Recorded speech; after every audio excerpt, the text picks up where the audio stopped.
invitado para hoy es el exdiputado por la provincia de La Pampa y la Unión Cívica Radical, Luis Casenave, está con nosotros, también en un momento funcionario en la gestión de Norberto Nicolás al frente de la Municipalidad de Vitorica, y siempre consultado e invitado para analizar temas que tienen que ver con el contexto en el cual estamos insertos, y es importante por ahí escuchar algunas otras opiniones, y en este caso la de él también nos interesaría saber. Luis, buen día, bienvenido, ¿cómo estás? ¿Cómo anda todo? ¿Bien? ¿Cómo estás? ¿Cómo andas? Bien, bien. Bueno, Luis,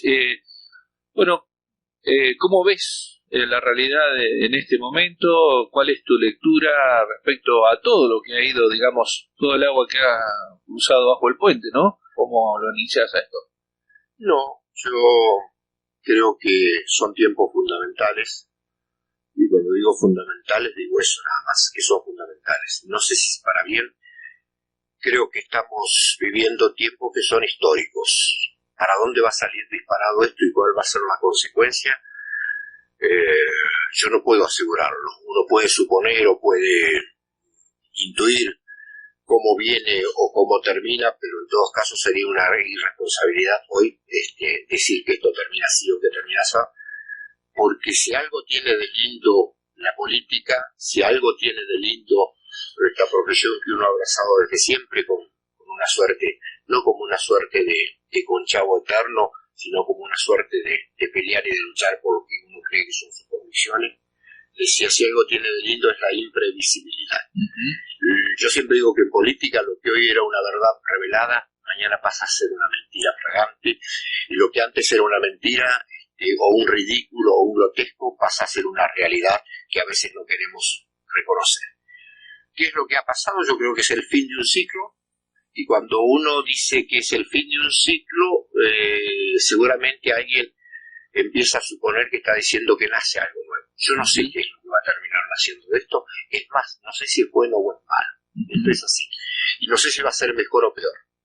Digo, lo que sí queda en claro es que a partir de que la justicia cambia el color político, o al revés, cuando cambia el poder político, la justicia que parecía decidida a un status quo de no modificar sustancialmente la realidad política, con miles de denuncias, con distintos actores que funcionaban alrededor, ha decidido activar fuertemente todas las causas que en el caso que más nos ocupa, o que más está en curso, que es en el caso de Lázaro Báez, es el propio Casanelo, un juez que ha cajoneado, todo el mundo recordará el mote de tortuga puesto por el periodista Lanata respecto a esto, de que no movía, no activaba las causas, y en función de eso decían tortuga. Pero también es cierto que hasta hace muy poco Casanelo, es más, tiene una denuncia, no había ni siquiera imputado a Lázaro Báez en esto. Todos recuerdan, y esto es importante, por eso digo, cuando a veces uno advierte con preocupación que el periodismo abandona su rol de ser aquel ariete, aquel suerte de tábano que está sobre la sociedad tratando de mantenerla despierta, digo, cuando algunos abandonan, como periodista, y el mejor de las acepciones del término, esa función, siente que ha perdido una parte importante. Esto que llamamos democracia, y que es una suerte de previsibilidad, con toda una cantidad de efectos que tienen los gobiernos. Yo siempre digo, la democracia es un gobierno imperfecto, es la forma de gobiernos imperfectos, es la forma de acceso al poder llena de vicios, pero hasta hoy es lo mejor que yo conozco, sobre todo en Occidente, que es lo que nosotros tenemos. Y se me ocurre pensar también que yo me acuerdo cuando las primeras épocas de la democracia, cuando el pueblo, la gente, con los dirigentes a la cabeza, logró arrancarle a las propias Fuerzas Armadas el poder y transformar gobiernos demócratas, se establecieron normas, que fue la famosa Ley de Defensa de la Democracia, y que estaba apuntada fundamentalmente a que aquellos que habían detentado por la fuerza las armas y habían abolido las democracias que no pudieran hacerlo más. Y se establecieron normas fuertes que realmente tenían que ver con eso, con sacarle el poder de fuego, con restringir el acceso a los conflictos internos, etcétera, etcétera. Es decir, vale la pena decir, las Fuerzas Armadas no tenían la injerencia, es decir, frente a los tropezones que podía tener la democracia, se les limitaba todo acceso al poder. Y está bueno, y así creo que hemos consolidado hasta hoy por lo menos la democracia. Pero digo yo, y me pregunto, y en todo caso ni siquiera lo tengo resuelto, hoy, ¿quién le hace más mal a la democracia? ¿Alguno de aquellos viejos generales déspotas que hoy andan de 70, 80, 90 años, la mitad muerto y la otra mitad? Y no los estoy defendiendo, estoy diciendo lo que fueron. O los políticos que convalidaron todo lo que estamos viendo hoy por televisión. O sea, la imagen de la Rosadita y contando plata le hace más mal al sistema que cualquier otra cosa. Porque en todo caso esto no es privativo de un partido político, ni de una agrupación político. Esto puede, y de hecho ocurre, en los distintos espacios políticos, en los distintos lugares. Es decir, los nichos de corrupción no son privativos de nadie. Es decir, la corrupción es una suerte de ariete que ha atravesado tangencialmente, es decir, a todos los espacios políticos, institucionales, organizaciones. Entonces, la gran lucha y el gran desafío de las democracias es hacer lo que hicieron otras democracias. Es el mano puliti de Italia, es el encontrar un norte y en función de ese norte poder meter adentro a todos los que haya que meter, pero con juicios justos, con una justicia funcionando, no con una justicia pendular que actúa, es decir, posgobiernos. Esto es lo que a mí se me ocurre. Entonces digo, si nosotros, como demócratas que somos y sentimos, no somos capaces de empezar a reflexionar en este sentido, vamos a terminar jugando a ver quién es más corrupto, y eso no sirve. 40 años de democracia.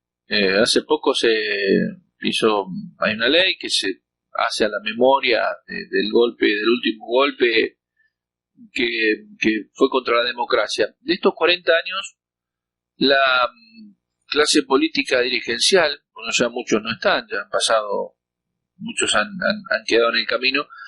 De estos 40 años hemos visto que muchas veces se cuestionaba cuando la política incidía que no se judicialice la política. Hoy estamos viendo que a viva voz se pide que la justicia intervenga.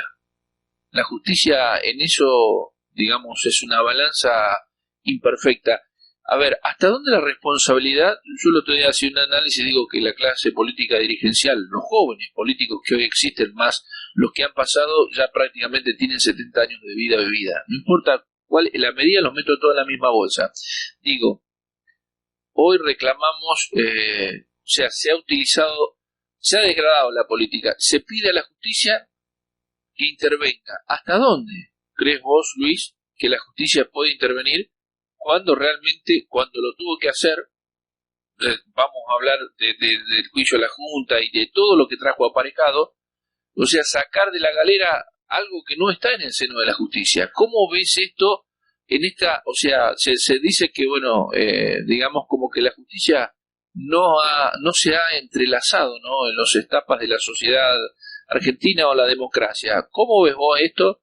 ¿Y cómo crees vos que realmente la detención de Lázaro Báez o de causas que ya sabemos propiamente, la muerte del hijo de Carlos Menem, tenemos la historia argentina, el atentado de la embajada de Israel, de la AMIA, o sea, tenemos historias marcadas a sangre y fuego, donde realmente Cromañón, hechos que la tragedia de Once, nada, son montones de hechos. Vos, es decir, porque hubo cuestiones también que tocó a la sociedad, pero directamente cuando toca a la sociedad salpica a lo político, y lo político lo que hace es cerrar filas, y cuando no encuentra una salida le tira el muerto a la justicia, y la justicia está preparada para dar esta respuesta. ¿Cómo lo ves?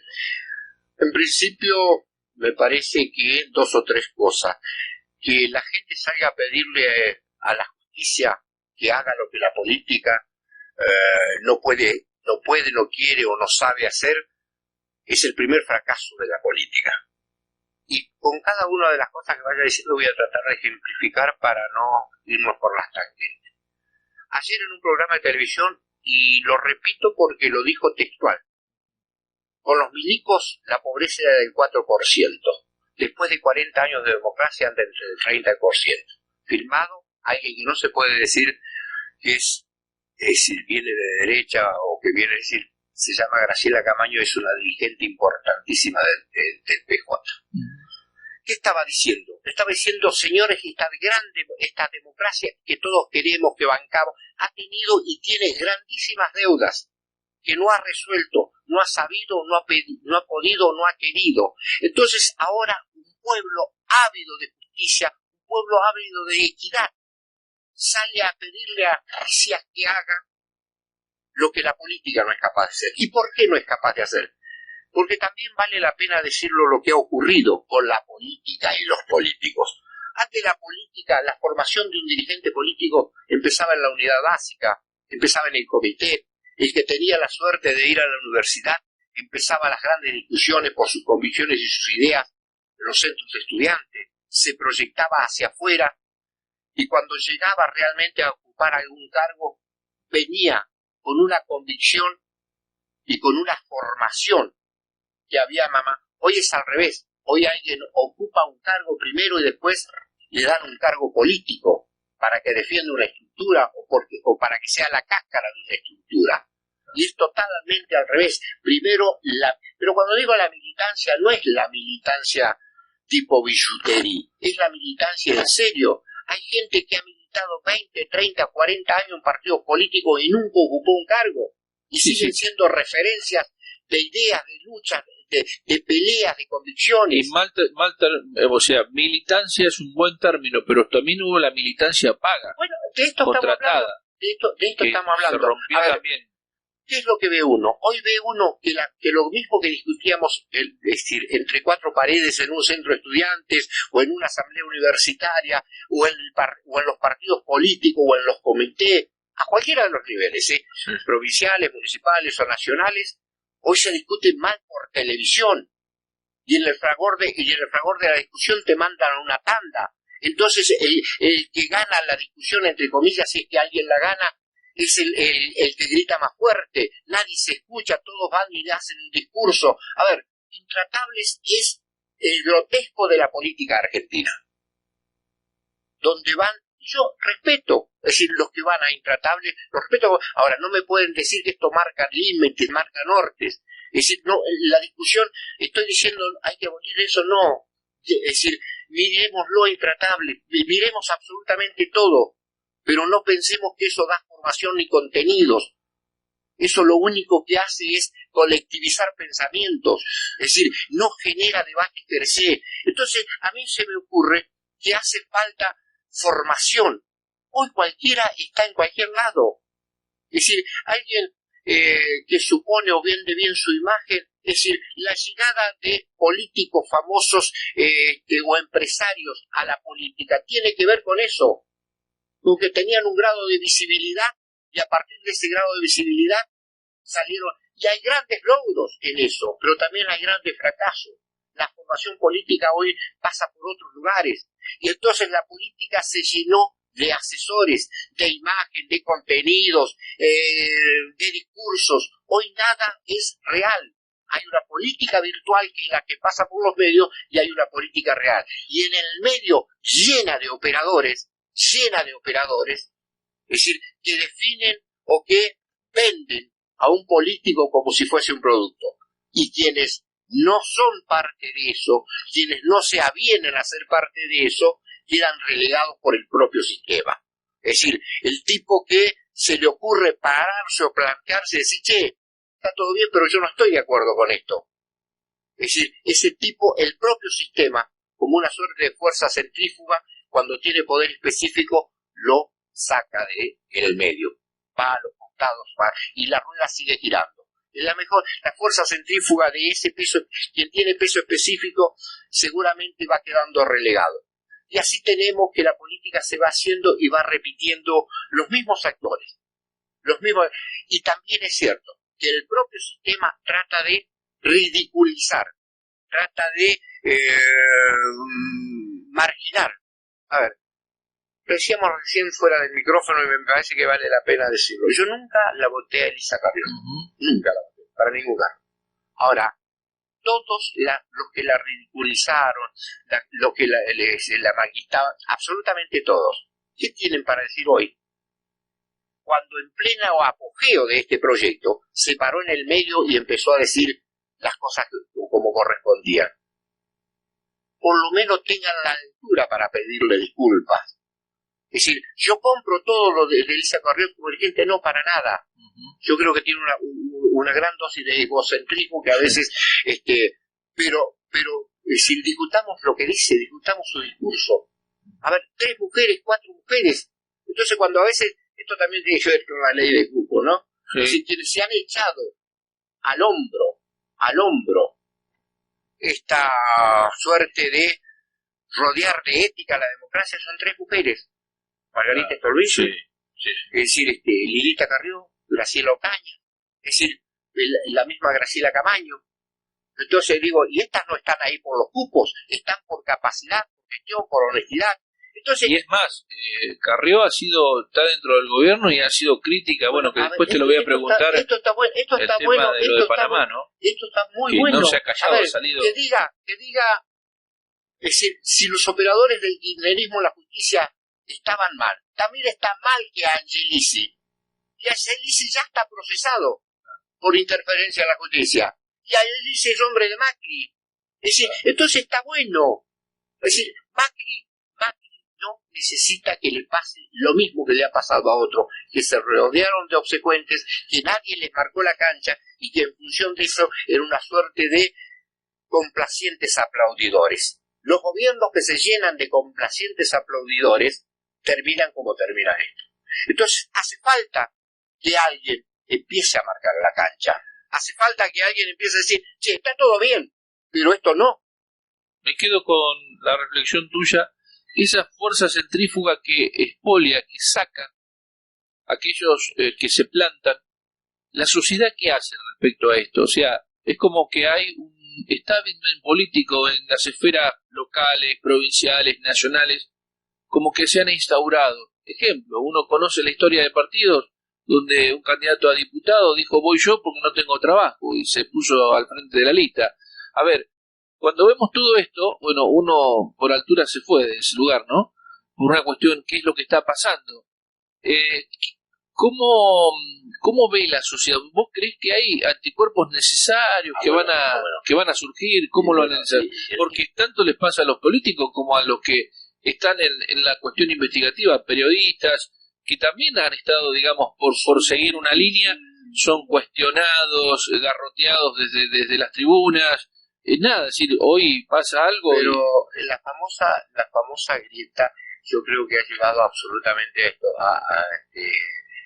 a dividir entre blancos y negros, entre lisos y rugosos, como diría Mendel, cuando separaba las arvejitas de la herencia, y en función en el medio quedamos una cantidad de cosas, es decir, una cantidad de gente que no ascribimos ni a uno ni a otro, no compramos el 100% de ninguno de los dos discursos, y que nos paramos y miramos con preocupación lo que ocurre. Pero también es cierto que existe una sociedad que permite que esto ocurra. Esto mismo que yo veía anoche, cuando yo veía que Lázaro Báez llegaba esposado y lo insultaban y lo denigraban. Señores, hace muy poco este proyecto político que se fue tenía el 54% de votos. Es decir, ¿y qué pasó en el medio? ¿Y qué pasaba en la sociedad? ¿Y qué pasaba en los medios? ¿Y qué pasaba absolutamente en todo? Es decir, todos tributaban a ese concepto de invencible. Pero también es cierto que la cooptación es una de las peores cosas que ha hecho este gobierno. Porque se llevó puesto no solo al Partido Justicialista, sino que se llevó puesto a un importante sector del progresismo argentino.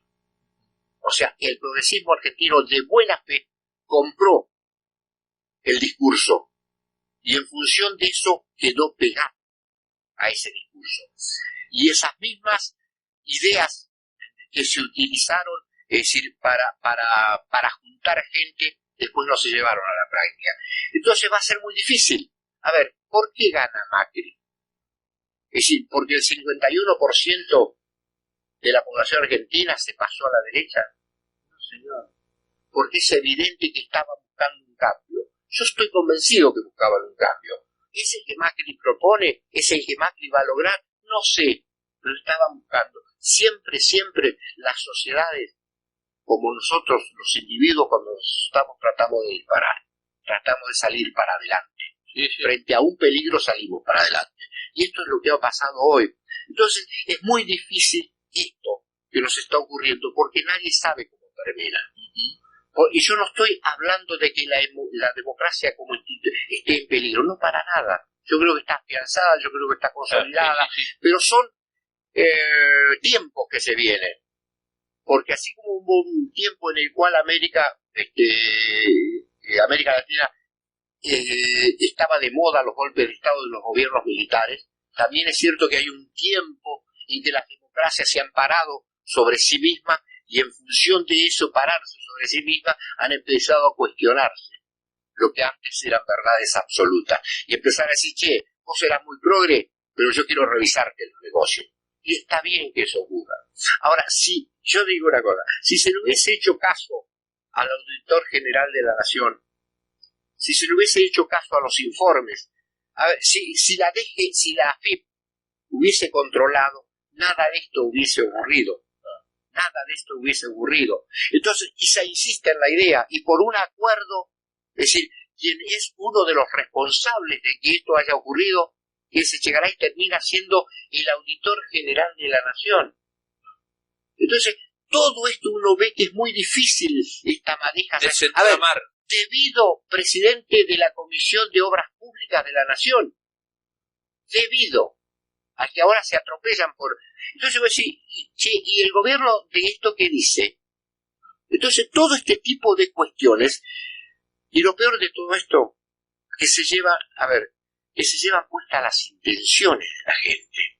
Porque ¿quién puede estar de acuerdo con las intenciones que se pregonan cuando se va a elaborar? Nadie. Porque si hay algo bueno es que saben argumentar a dónde van. El tema es los fines y las formas que utilizan.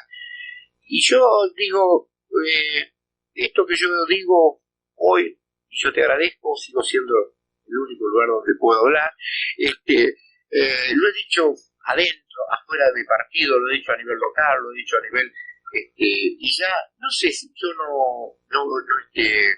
no lo hacía para fumar un espacio y a partir de ese espacio lograr un cargo y a partir de ese cargo, no. Lo he dicho porque son íntimas convicciones y no estoy jugando lo bueno ni estoy diciendo, no, estoy diciendo lo mismo que decía antes, hace 30 años, lo digo exactamente ahora, con menos fuerza o con más fuerza, es decir, con menos juicios o con más, lo digo exactamente lo mismo.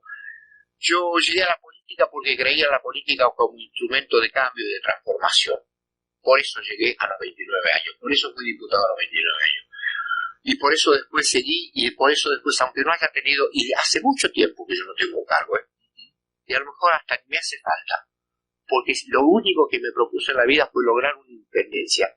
Independencia no quiere decir que tenga plata, sino que, es decir, soy autosustentable, no necesito del cargo ni del puesto, no debo quedar atado, ni necesito ir a pedirle a fulano que me nombre porque me faltan 4 años para jubilarme, entonces quiero jubilarme. Si me jubilo como funcionario, mucho mejor. Este es el problema. Y cuando uno es capaz de seguir diciendo lo mismo que decía hace 30 años, no es poca cosa.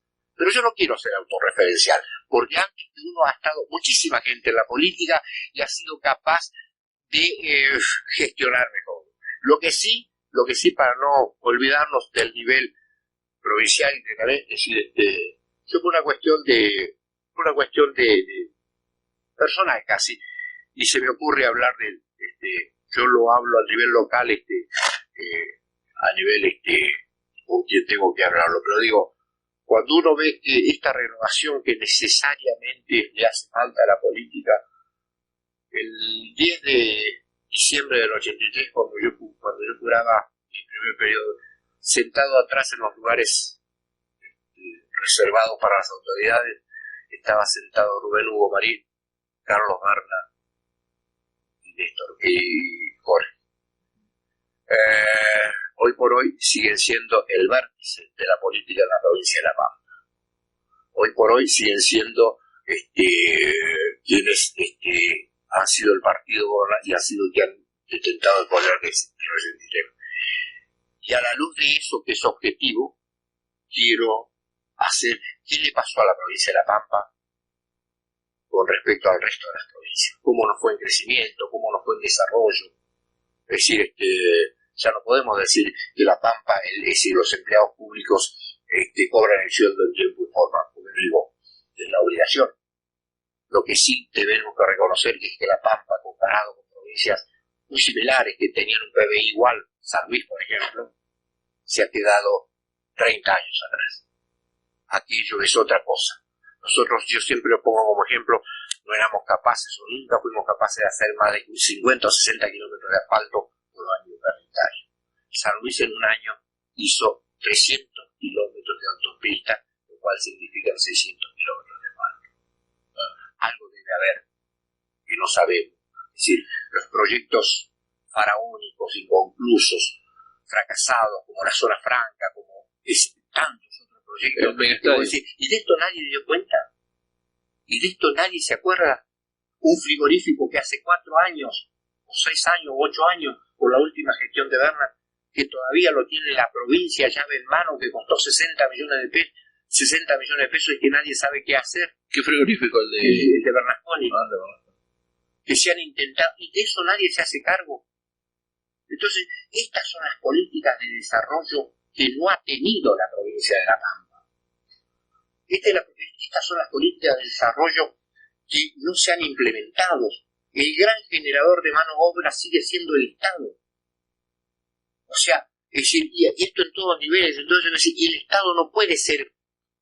Yo los otros días escuchaba a alguien decir que en todo caso en Victorica la actividad agropecuaria es una actividad que no está en los primeros. ¿Y saben qué? Me dio tristeza porque dije, ¿cuál es la concepción? ¿Que el empleado público siga siendo el gran desarrollador? No. Es decir, todo se justifica a partir de que vinieron los primeros colonos y se enteraron para producir, porque son los que generan los recursos. Entonces, eso justifica la educación, la salud, la seguridad para esa población. Ahora, salir a decir que el único sector, no estoy haciendo una discriminación, defensa, no, una defensa emblemática del sector agropecuario, no, para nada. Yo tengo grandes diferencias con algunos personas del sector. Lo que estoy diciendo es que es el único generador de recursos genuinos. Es decir, y en función de eso, soslayarla a la actividad agropecuaria como se la soslayó por gente que tiene responsabilidades de conducción, a mí me parece que por lo menos es peligroso, porque siguen diciendo, no importa, el Estado puede seguir absorbiendo la mano de obra que hace falta. Esto es lo preocupante. Luis, es de Estado público que el presidente actual, presidente Mauricio Macri, le han encontrado una cuenta offshore en Panamá. ¿Cómo analizás este hecho también, no? Dentro de lo que es el análisis. Sí, ese es el problema que tienen los ricos, ¿no? Ni a vos ni a mí creo que nos encuentren una cuenta offshore, ¿no? No, que nos den vuelta. En principio, es una sociedad offshore. A ver, nada más lejos que yo dependiéndolo a Macri. Digo, en principio es una sociedad offshore, que es una sociedad que ha sido constituida en un país que no tiene la mejor de las reputaciones, que es Panamá, y a partir de allí nadie ignora que esas sociedades offshore han sido parte de una estrategia de la familia Macri, porque están todas presididas por el propio Franco Macri, que es el presidente que es el padre de Mauricio Macri. Digo, en sí no está mal y es legal. O sea, obtener una sociedad offshore no está mal ni bien parece. El tema es que la mayoría de esas cosas que se hacen tienen otros fines, que es la del ocultamiento, la del blanqueo, la de evasión, absolutamente todo esto. Entonces yo creo que la responsabilidad de Macri, es decir, acá está la responsabilidad de la justicia.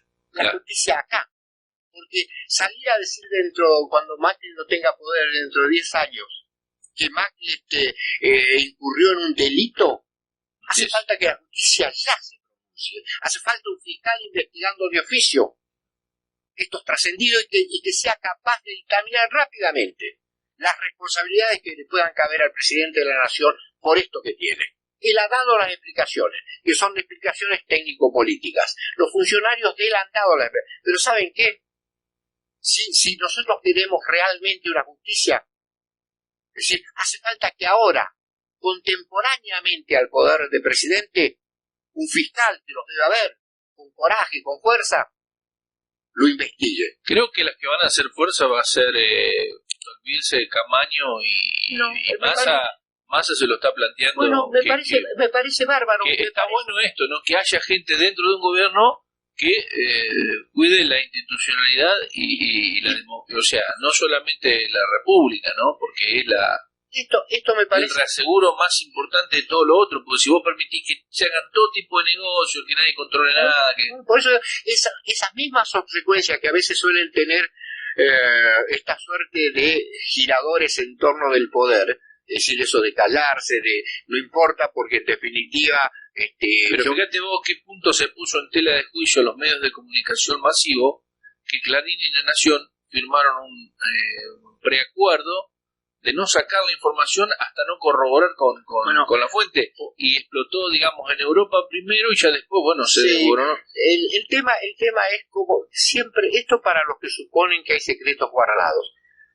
Si había un estudio que la tenía que tenía autoridad, tanto es así que ayer sale Fonseca a reconocer que tienen 240 o 250 mil sociedades armadas en la trayectoria en su tiempo. Lo que sí creo es que van a tener que dar explicaciones, van a tener que decir qué es lo que pasa, pero vuelvo al comienzo. Una sociedad no está mal ni está bien. El tema es que se diga para qué fue hecha, para qué fue creada, y en definitiva si se ha operado, si no se ha operado y cómo ha ocurrido eso. A ver, esto no está solo Macri, y esto no habla mejor ni peor de él. A ver, está desde Putin pasando por Messi, o sea, está lo más selecto del mundo, del deporte, de la finanza, está Almodóvar, está absolutamente todo. Claro. Entonces digo, cada cual deberá dar sus explicaciones. Ahora, ¿cómo uno empieza a discernir, ¿no?, el común de la gente, que a un cierto nivel de sociedad se maneja de otra manera en otros niveles de cosas, ¿no?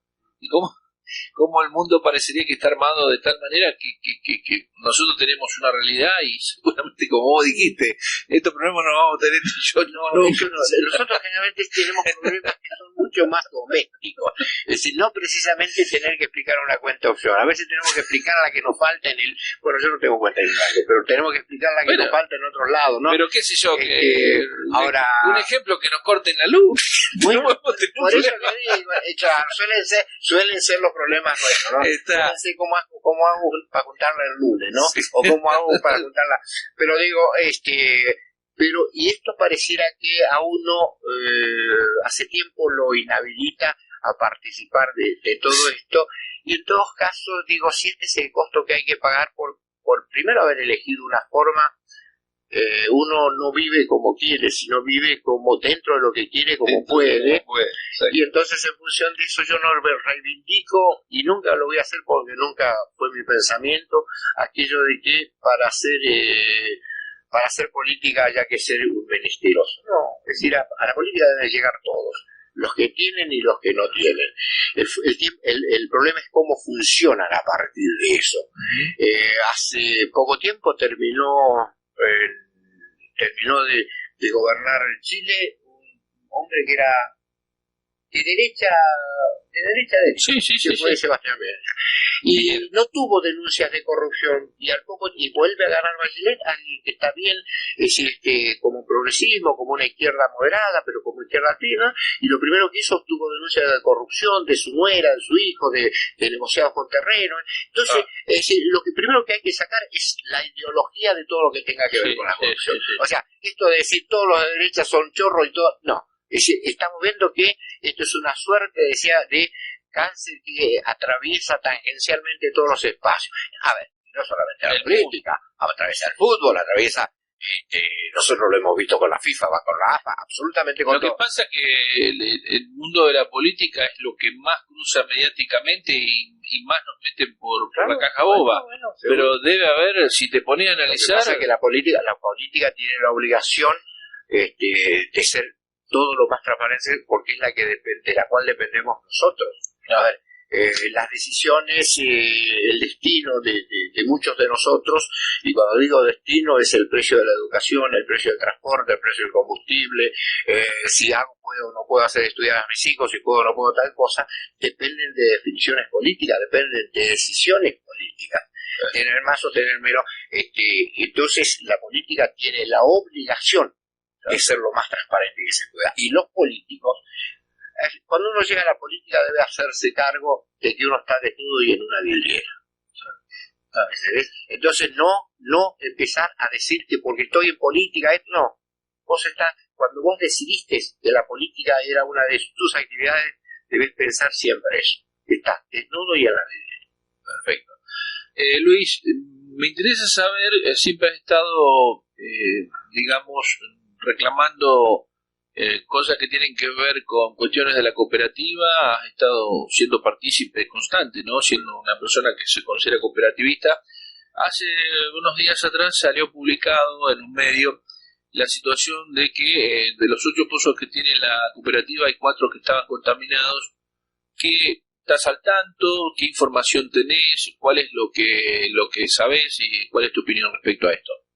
Yo no estoy más al tanto que lo que vos comentás. Es una información que salió en medios locales, en medios provinciales, y que a partir de allí a mí lo único que he escuchado, y lo escuché porque venía del campo recortado, fue algunas explicaciones que habría dado, que dio el presidente de la cooperativa, donde bajó, lo simplificó como que no era un problema. Y entonces lo único que me queda a mí es, a ver, en principio yo creo que a mí personalmente me hubiese gustado que los responsables del servicio, que son las autoridades municipales, se hubieran expedido. En tal sentido, no estoy diciendo que digan que si está todo bien, y las autoridades sanitarias también. Es decir, porque el resto somos empíricos opinando de un informe técnico. Es decir, objetivamente, ¿qué es lo que ocurrió? Objetivamente, se publica un informe que no fue desmentido por el APA, donde dice que, como decís vos, que hay 4 pozos contaminados, que la cisterna no está contaminada y que la punta de red, o sea, que la red domiciliaria va a estar contaminada. Pero también es cierto hacer una simplificación tan gruesa. A ver, estamos hablando de 2 bacterias que son bastante. ¿Qué significa? Escherichia coli es síndrome urémico hemolítico, por empezar. A ver, cualquiera de lo que nos está escuchando dice, está loco, está amargando. No, estoy diciendo, señores, la responsable de una infección tan importante como es el síndrome urémico hemolítico que le ocurre a los niños es la Escherichia coli. Y la Pseudomonas aeruginosa, que es la otra de las bacterias que se encuentra, es importante también contaminar.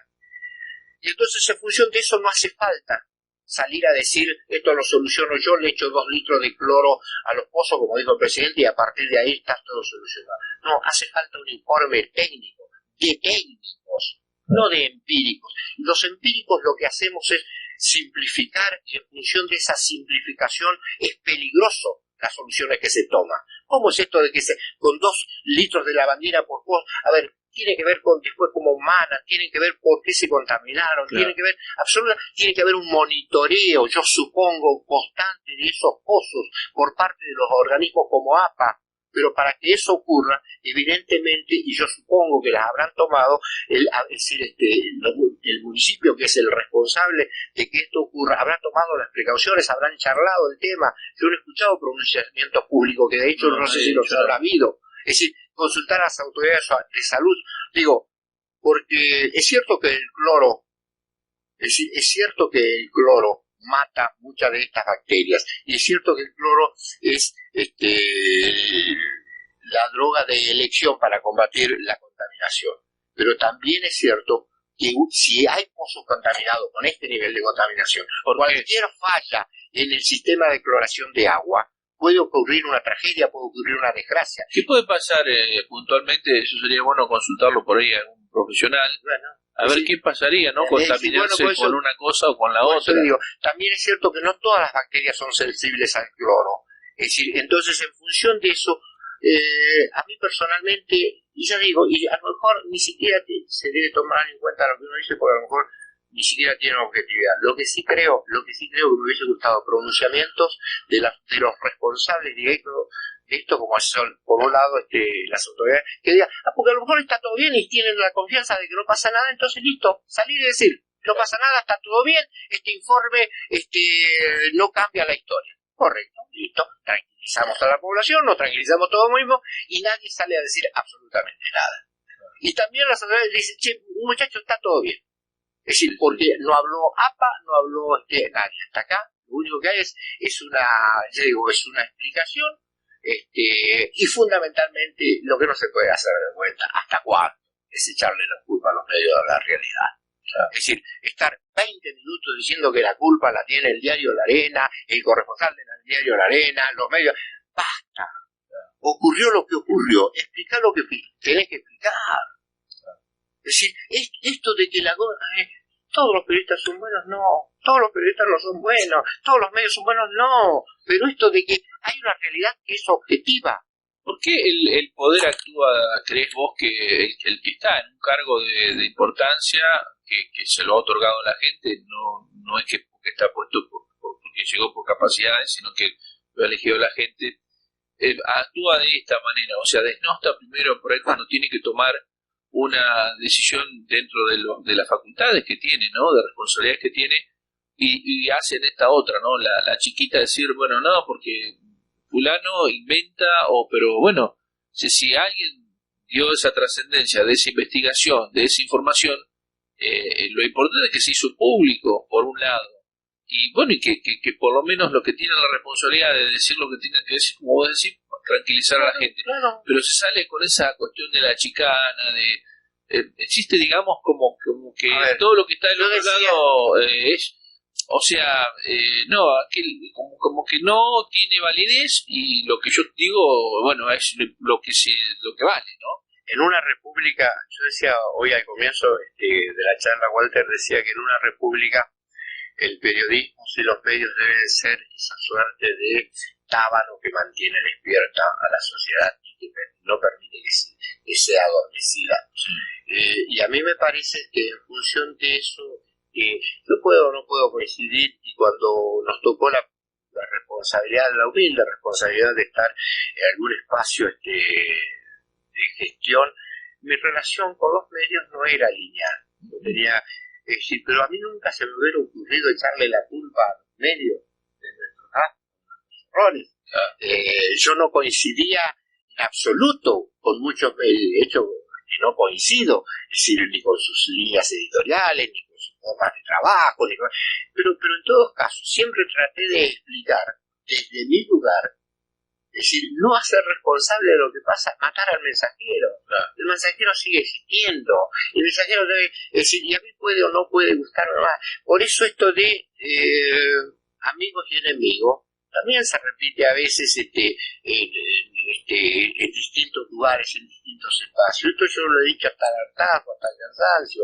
Es decir, yo no he tenido, ni a veces ni siquiera me interesa tener buena relación con determinado, porque en un pueblo, en un espacio como el nuestro, está muy personalizada la relación, no se puede separar el medio periodista de la persona. En todos casos hay gente que ni siquiera me interesa, ni siquiera me interesa tener relación, ni buena ni mala.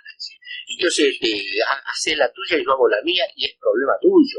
Yo voy a seguir existiendo, es decir, a pesar de, como ellos también existen, es decir, a pesar de. Entonces, me parece que es decir, creo que deben tener, es decir, alguien puede comer, digo, los medios también van a girar, los medios van a girar respecto a sus líneas editoriales. Esto no les quepa duda.